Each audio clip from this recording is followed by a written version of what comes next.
The Chinese car market is brutal, demanding, and also inspiring in a way that doesn't match Europe at all. At least not yet. And over there stands one of the most hyped electric cars in China, the Xiaomi U7. It has sold over 200,000 units in the past year, but it has actually also been hit by this news that suddenly disappeared, even though it's one of the most hyped brands right now. So no one wants to drive around in a car that their neighbors have been driving for a year. No one wants old technology. No one wants to pay too much. So now Xiaomi has actually updated it a bit and will be coming with even bigger updates later on, but we'll talk about that later. Now let's focus on this car that is rented in China, a Xiaomi U7 rear-wheel drive long range, a car that is actually a direct competitor to the Volvo EX60 P6. If it were to come to Europe, I would actually think it would be a bit cheaper than the Volvo. It has a lot of exciting technology in it. And what I'm going to try to answer today is not just how it is to drive, how it is to be in, but also whether I would choose this car over a Volvo EX60. That's not at all obvious. Xiaomi will be coming to Europe late next year. Will they come to Sweden then? I actually don't know, but here in China, they're dominating.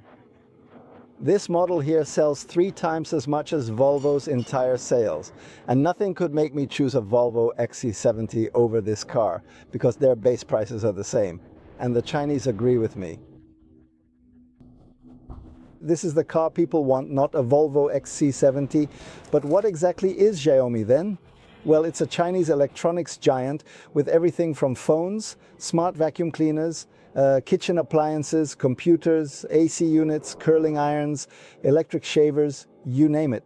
Xiaomi has it, and basically everyone in China has Xiaomi products at home. So they dared to do what Apple didn't dare to do. They started making cars with its strong electronics brand. 2.5 years ago in 2024, they started manufacturing these cars. This is version number 2, the SUV. The SUV is the sedan that took on the Tesla Model 3. Really fantastic. I've driven a version with 1,500 horsepower. There will be a video about that car as well. But this is the SUV then. So what is this U7? Well, as you can see, a really cool, designed to look like a Ferrari Purosangue, they say, with its enormously long hood. Here, it's all aluminum and everything. It looks like you could fit a V12 in here. Yes, these air intakes here are real. The vents actually let air out there. It's cool to see. It's 2 meters wide. And of course, it has LiDAR. In China, they're going all in with LiDAR. And this car has among the best self-driving systems.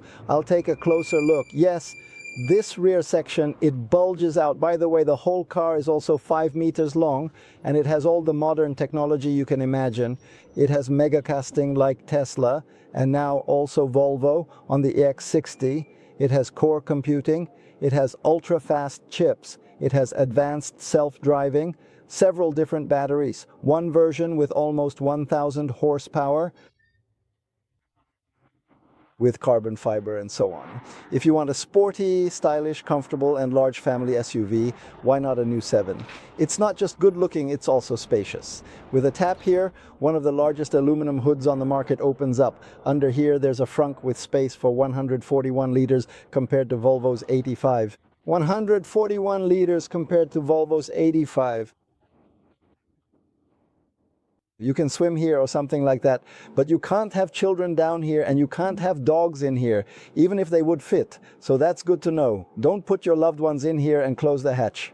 Don't do that. Here we can also see from before, 235 kilowatts and 528 Newton meters, designed by Xiaomi. Yes, man, I'm sweating a lot. Here you can of course close your hood. There we go. I agree that it's a cool rear end, a wing there, a wing there. Here, someone has actually opened a trunk and hit something into the ceiling up here, in a garage, I suppose. So let's see here. It opens up, it's hot. I'm in Sanya, it's about 35 degrees. The humidity is high here. The trunk is 687 compared to 523 liters in a Volvo. So that's more than 100 liters larger trunk space. In this car, it actually doesn't look like it. And this profile isn't made for IKEA boxes. quite a sloping, sporty rear. Should we measure here? There. The tape measure got to come with me to China.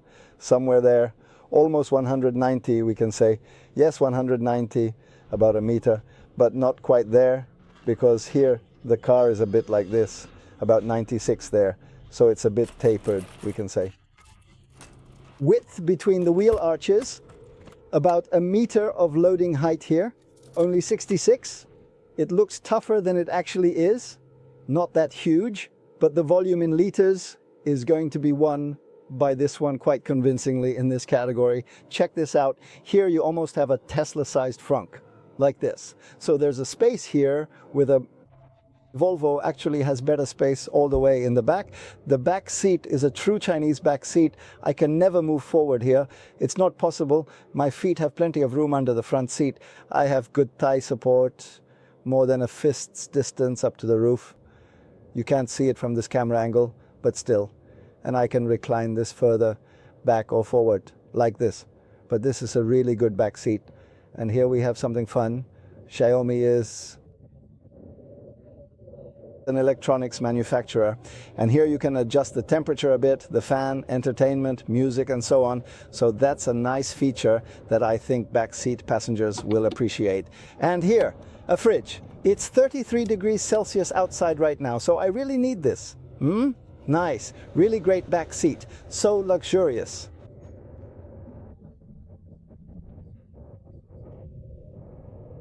And of course, you can also keep your mobile phone here when you want to have your drink there. The back seat delivers really well and also feels spacious. By the way, here we have Little Bo's seat. It works well as a grandpa seat here too. You can't really kick forward there. You should actually be sitting backwards, but apparently that's not how it's done in these countries. Very strange. That might be one of Volvo's problems. Safety isn't really the main thing here. Even though the regulations are very strict about everything related to safety, I don't think it's the same for the Chinese customer. Let's take a look here. Here we have a compartment. Good. So you can keep all your stuff in it. A bit of a Renault vibe. How does it feel? Yeah, but it's good. Here we have an emergency button to open the door from the inside. There have been accidents with Xiaomi cars where some young people burned to death inside. They couldn't get out, or they were already unconscious when the car crashed. This is being discussed. Nowadays, you have to have an emergency release from the inside in case the power goes out. New handles will be required on cars in the future. These really feel like they're physical, but okay.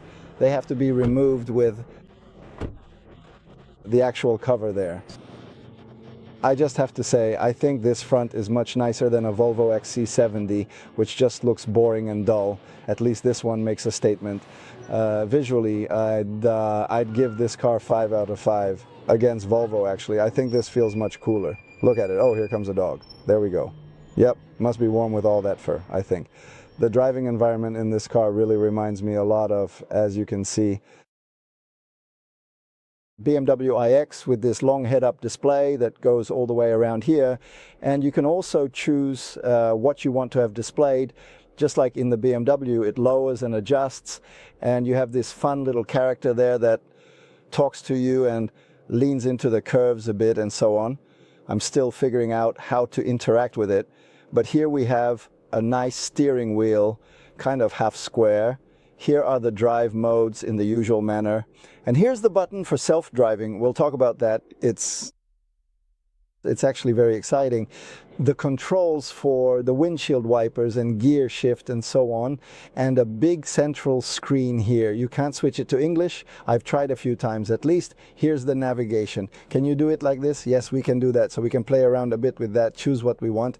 There. Hi, Tommy. Hi. Ni ha. Ni ha. Hi. Ni hao.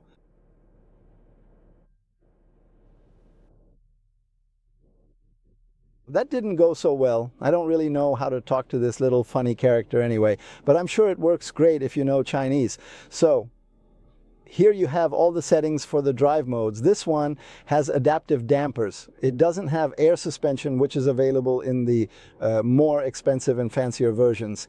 And we can adjust the steering. We can adjust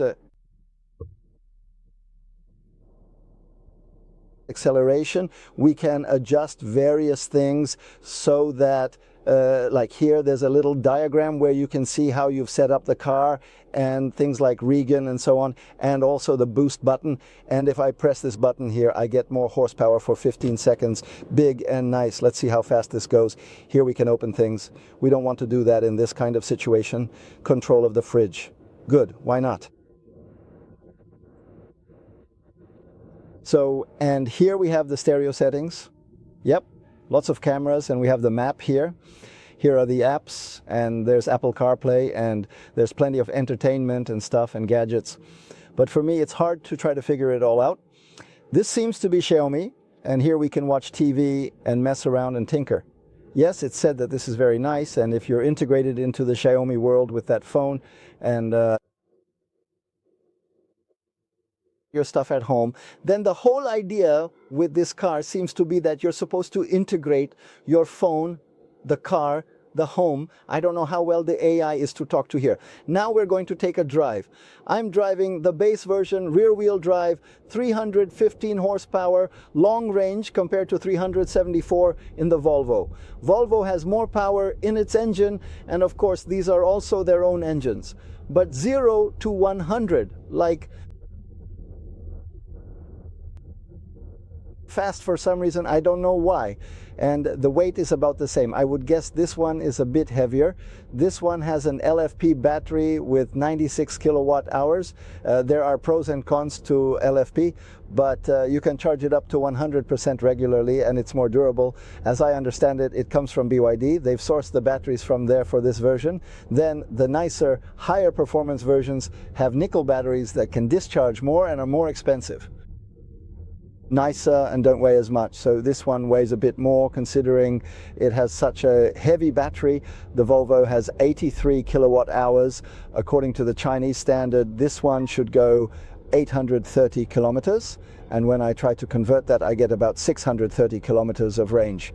The Volvo P6, an EX60, has 610 kilometers according to WLTP. So it's pretty even.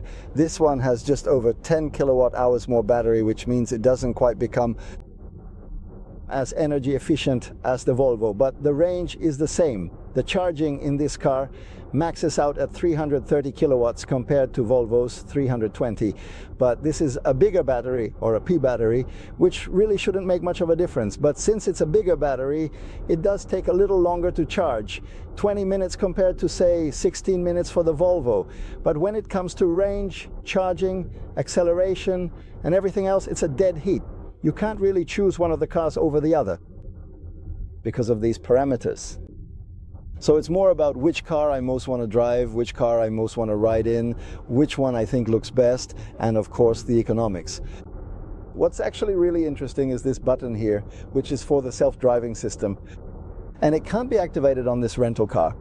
In order for me to be able to do that, I have to take a 300-kilometer online course in some way that I don't really understand. It's mainly because they don't want you driving this car with the self-driving system engaged. There was a bit of random crap in the road there to block the car, but it handled it perfectly. That was honestly quite good. That object was just a person on a scooter.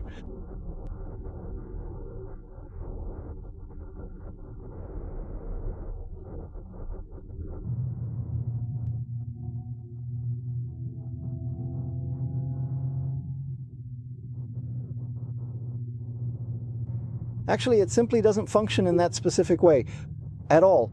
It's a bit aggressive. This is already not aggressive by Chinese standards. No, but to drive, yes. And that is exactly why I find myself feeling much more nervous with the system active in the city. So that is why. Why don't I just drive myself? But this is a perfect example to effectively showcase this particular system. It is equivalent to. It's very cramped in the back seat of this tiny car. It's absolutely and completely crazy. What kind of car is this? What is it? A Lexus? So far, Xiaomi is way ahead, but here in China, they're going to launch an XC70 with a better self-driving system from Geely. So they're finally starting to get some software. Maybe not finally, but they're starting to get software support from Geely, and that's really good. You really need that in China to be able to compete. People drive as unpredictably as they can. It's kind of, here, the fastest goes first, not the biggest. Whoever invents their own lane will win. That's just how it is, no doubt about it. It's not that important how you drive. At the same time, it's absolutely amazing. There are cameras absolutely everywhere in the air filming what you do and how you drive. I don't know exactly if you get fined immediately or not. You are very much under surveillance. When it comes to safety, it's an extremely close match between Volvo and Xiaomi. As far as I know, this one hasn't been crash tested yet, but the sedan has received the highest rating in China so far when it comes to avoiding collisions, with LiDAR, with lots of cameras, with all this technology, fast, good computer chips, and so on. So it should be extremely good at avoiding accidents, as well as having a strong crash structure. So don't expect this one to quiet. My guess is that this car will be very, very safe in terms of crash performance and overall safety. Volvo will probably be as well, of course, but oh look, when I drive a bit recklessly, it keeps itself in like that. Yeah, that is so much fun. This avatar actually thought it was all over and totally crazy. Oh, look right here, we are turning now. Yeah, it is fun. This Xiaomi car costs 250,000 Chinese renminbi in China, which would be approximately 360,000 Swedish kroner. Oh, and that is exactly the same price Volvo charges for an XC70, which feels like something from the prehistoric Stone Age and is just super boring. That is definitely a no-go. Completely, and an XC60 plug-in hybrid might cost around 500,000 here. At least that's what they want. So the price war is incredibly tough, and Xiaomi is pushing and pushing, even putting pressure on Tesla. If we look at a Zeekr 7X long range in Sweden, it costs about 630,000 kroner. That means this car would end up costing that kind of money, while a Volvo EX60 P6 costs from about 689,000 kroner, so it's maybe 50,000 kroner more expensive for a Volvo than for this car, if we're talking Swedish prices. Now, this is speculation. You never really know what will happen with prices. When it comes to AI and connectivity and sitting and chatting with your car and this whole strange figure up here at the front, Xiaomi is way ahead. You can discuss things, you can ask about the view here, or you can, well, ask what kind of car is in front of you, like what kind of car is coming here. For example, how much does that VW cost, and so on. And then it can answer, so it really keeps track of things in a very advanced way, which the Volvo EX60 will also get in the future. For now, you can talk to it, but it doesn't see things with the camera yet, at least not very far ahead. So in China, there's no doubt about it. Xiaomi is way, way, way ahead. Here comes... But up until this point, people in China always want the next thing. They're so spoiled, they don't want what was available before. These large batteries have been put into the U7 sedan. That gives it a range of over 900 kilometers in China, and now people want that instead of this one. So which car is better to drive and ride in? Both are really good. Both have cell-to-pack technology. The batteries are an integrated part of the car's structure, so they're very rigid.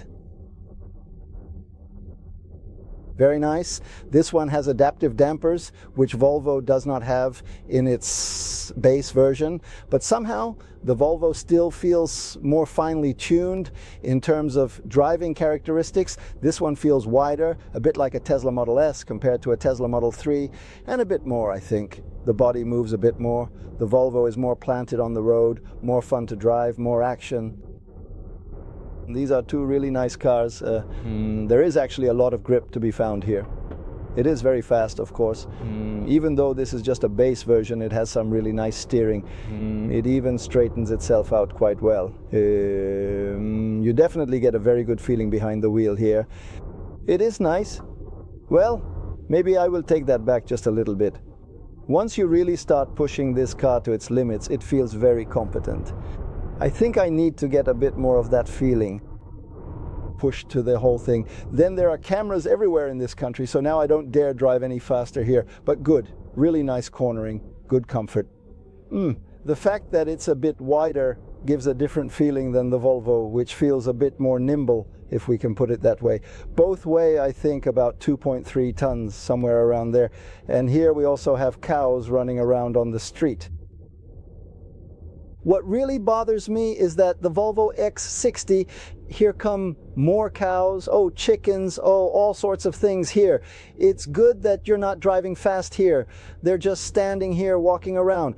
Wow. As I was saying, what bothers me is that the Volvo EX60 isn't going to be sold on the Chinese market, at least according to what's been said now, not for a few years, because they can't afford to invest in mega casting here. So, no. Volvo doesn't seem to be investing in real electric cars. They're focusing on range extenders and plug-in hybrids in China. Maybe that's the right move. I can't really judge that, but I don't think it is. I believe you also need to have electric cars here. Good electric cars.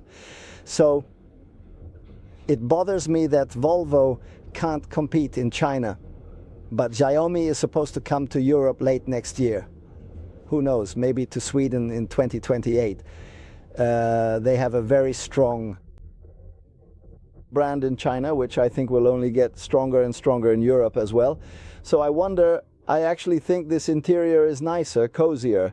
I like the body slightly flowing, Porsche, Ferrari style. I like that this one feels a bit more extravagant. Volvo feels a bit, well, I don't really think the front of the Volvo looks as good as it should. So if I had an AI like the one in this car,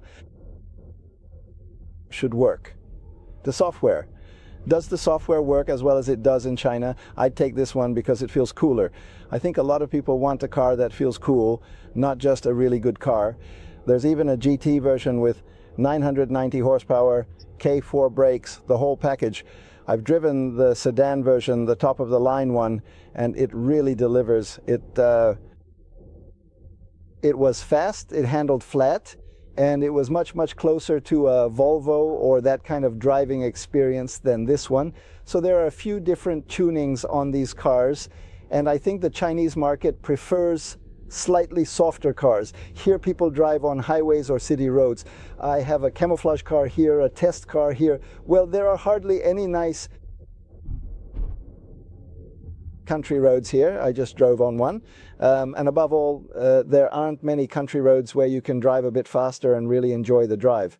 In China, it's more about ride comfort with self-driving features, and in that regard, this car is completely superior so far. And it's said that Xiaomi will introduce a range extender, a gasoline engine that charges the battery, so you won't have to worry about range or charging. On major holidays, when everyone is traveling in China, New Year's and so on, then there are traffic jams everywhere. If you have a range extender, it's no problem at all. It feels like the new luxury today is not having to worry about charging. That's probably why the e-Rev version from Xiaomi will sell well. It's exactly the opposite at Li Auto, which has had a lot of range extenders, and they are now sales.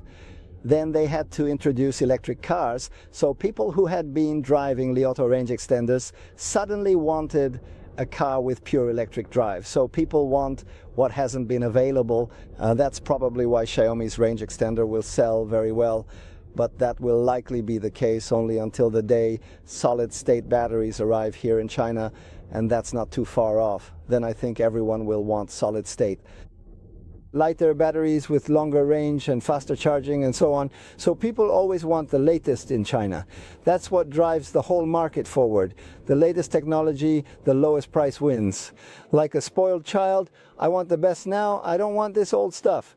That's why the Chinese car industry pushes technological development faster than in Europe. In Europe, we can sell the same car for several years, and it's fine. You can buy a car that your neighbor has had for a year too. You don't feel stupid for that. Here, people always want the best, and what was yesterday's news is really yesterday's news in this country. And the day good solid-state batteries become available at affordable prices, which I don't think is that far off, then those will be what everyone wants. Then I really doubt the long-range models will survive. Then we will Have well over 1,000 kilometers of range, at least according to the Chinese standard, without a doubt, then I think it's over for Euraves. But who knows? And that's exactly what's so wonderful about the Chinese market. It's a technology race that drives everything forward. You can't beat a car unless you're at the very forefront or have the best price. So if you want to be in the race, you really have to be on the Chinese market and understand just how competitive it is. So range is still important in China. Then I think Volvo needs to load up with things like refrigerators and advanced self-driving features and keep up with the technology race, and the interior needs to be a bit cozier. This one is nicer than the EX60 in my opinion. Feels more luxurious. So which one would I choose then? Volvo EX60 or this one, the Xiaomi U7. For me, they are extremely similar in terms of specs. The Xiaomi is a bit cheaper, but otherwise they do the same job. The Xiaomi is a bit bigger. The Volvo feels a bit nicer to drive. But for me, it would actually be the design that decides it. I think this one looks cooler. I like the interior more than Volvo's. Sorry, Volvo. What the cars adapt to. Suited for the market where I live, it would be a Xiaomi. And somewhere I think a lot of people would feel the same way. And if you already have Xiaomi products at home, everything connects. Volvo doesn't have a phone or a bunch of home electronics and stuff, so you can't really tie the whole ecosystem together there. So no, I think Volvo needs to step up, become a bit more extroverted somehow. Slightly nicer interiors, just cooler cars overall, more of a want to have feeling, not just like this. Have Scandinavian fine culture. Come on now, this is just a bit cooler, plain and simple. That's what I think. What about you? Which car would you choose and why? Write in the comments. Feel free to subscribe to the channel or even become a member. That way I can travel out into the world and do new fun test drives and everything. Have a really great day.